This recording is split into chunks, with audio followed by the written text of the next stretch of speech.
Hey everyone, this is Ferdbird the Nerd with another video game market report for all you nerds out there. We're taking a look at some of the video game collecting aspect, not so much the playing part of it. But yeah, the market's been kind of cooling off a little bit. I've seen the data is just coming in for the buyers out there. I don't know if it's because of the holiday season or people just are taking a lull away from video game collecting with just a lot of stuff going on. And I've seen it in comic books as well. I've seen a lot of different asset classes, except for Bitcoin, obviously, and crypto. If you're into that, if you're crypto bro.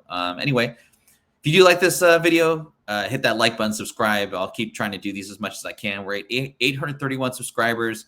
We are 8 down from our all-time high, which is definitely deflating. But hey, it is what it is. I still like doing these market reports and helping the people out there to find discounts and to pay the right price for those video games as well, and comic books. If you haven't watched the comic book videos, I encourage you guys to do that as well. But I'll shut up and get into it. I have about 8 or 9 video games today. I didn't have a ton, but I think these are more specific. I felt like I've talked about a couple of these a few times, just kind of revisiting them, but it's always good to revisit some old stuff.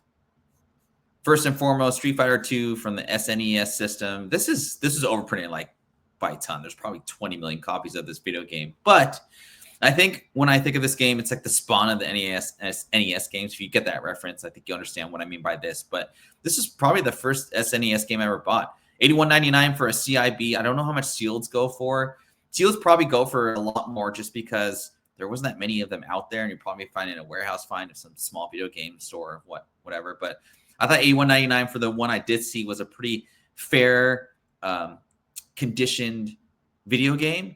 I would love to have this and just post it up and just have my friends come over and say, "Oh my gosh, man, when do you have that? It's graded video games, blah blah blah." The Street Fighter franchise is still going. I actually ordered a new video game from that franchise, and it's coming, I think, sometime today or tomorrow.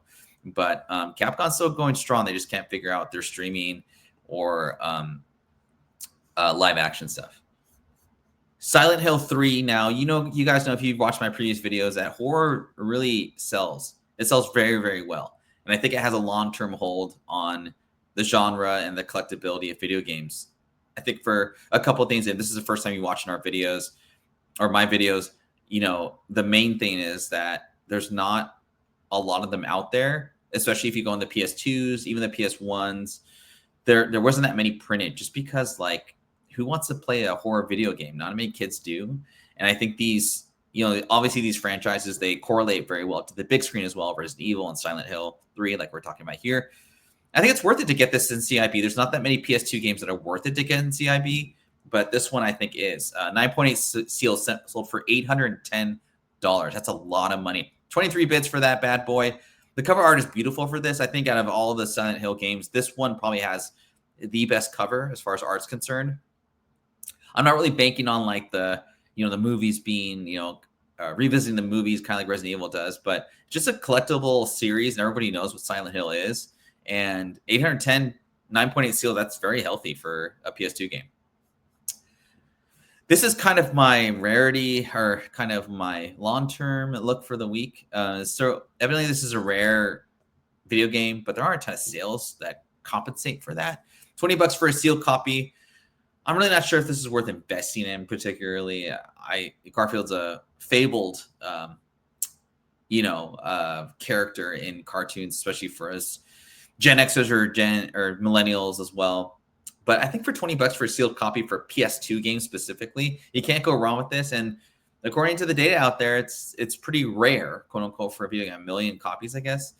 But I don't know anyone that was playing Garfield at period on PS2 back in the day. But nonetheless, $20. That's your pick of the week.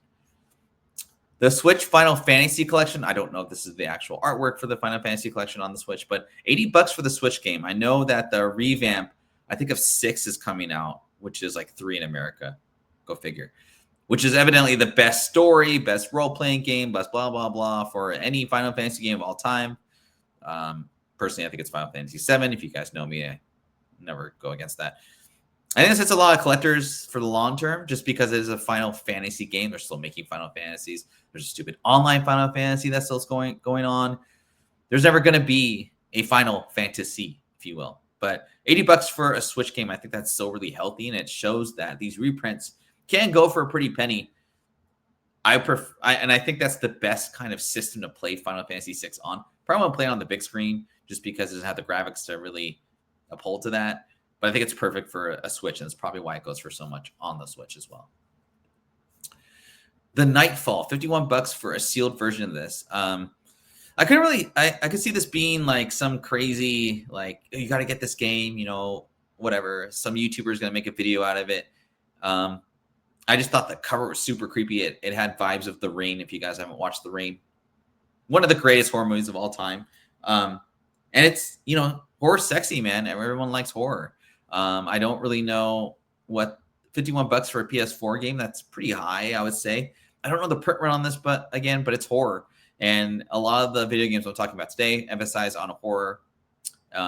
This is another one of my, I think you're like long-term. $51 it's a lot of money, but you pay $50 weekly for variant cover books or variant comic books. So anyway, try and find a nice seal. This PS4 doesn't seal very well, so just be careful with those seals. Another quote-unquote horror video game genre from PS4, the Coma, the Recut Limited Edition. This is anime and horror kind of having the meeting of two minds here. What's odd enough about this game, though, is the reception was really bad. 6 out of 10, which is basically a D, rating. A lot of reviews were saying like, yeah, this game had a lot of potential, but it was glitchy. There was times where the mechanics didn't work very well in the game, but the story was intriguing. But what's crazy about this is that as low as this game got, as far as like ratings are concerned, $135 for a sealed version of a PS4 game. Now, again, you want to go with the Recut Limited Edition. It's probably going to show a little bit of collectability, but as far as a gameplay and what have you, it didn't do very well. But I don't know. The market speaks for itself. Spider-Man, the PS4 console. I'm going to end the show with 2 consoles at the end. I don't know. I wonder if this is like the safest PS4 console for the next 10 to 15 years. It is Spider-Man. It's not Miles Morales per se, but this goes for $650 sealed. I prefer the 2077 Cyberpunk, Xbox or PS4, but that's just me. I think the reason being is that the PS4 boxes, they're just really flimsy and they don't really present very well, in my opinion. But this isn't actually the right picture for the Spider-Man PS4 that I was thinking of. The PS4 version has like has a really cool skin, and the console itself is like red. So I don't know how well that these grade, but I'm assuming you can send this to VGA. I may send this to CAS and just wait for 4 months to get it back. But the CAS, those grading services, they do very well in the genre. So PS4 Spider-Man console, good luck, everybody. And last but not least, oops, wrong way. The Switch Dragon Quest console. Comparing this to the PS4 flimsy boxes, I think anything Switch, like if you're going to grade it, I think it's fairly easy to find a nice graded version of these consoles because the cardboard's very like high quality. You don't have to press them, and I think they present very well. The artwork's just phenomenal. I mean, look how I think what Switch does really well on these consoles is they really think about how it presents, very much like Apple does. It's very easy to open.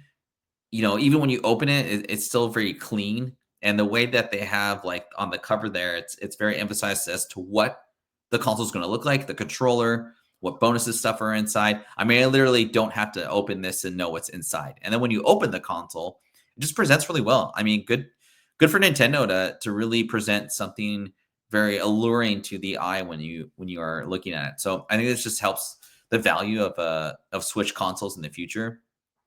I know I was talking about PS4 console, and I'm not a huge console, PS4 at least, fan. But man, these Switch ones, I would night and day. I'd rather get a Switch graded than a PS4 console for sure.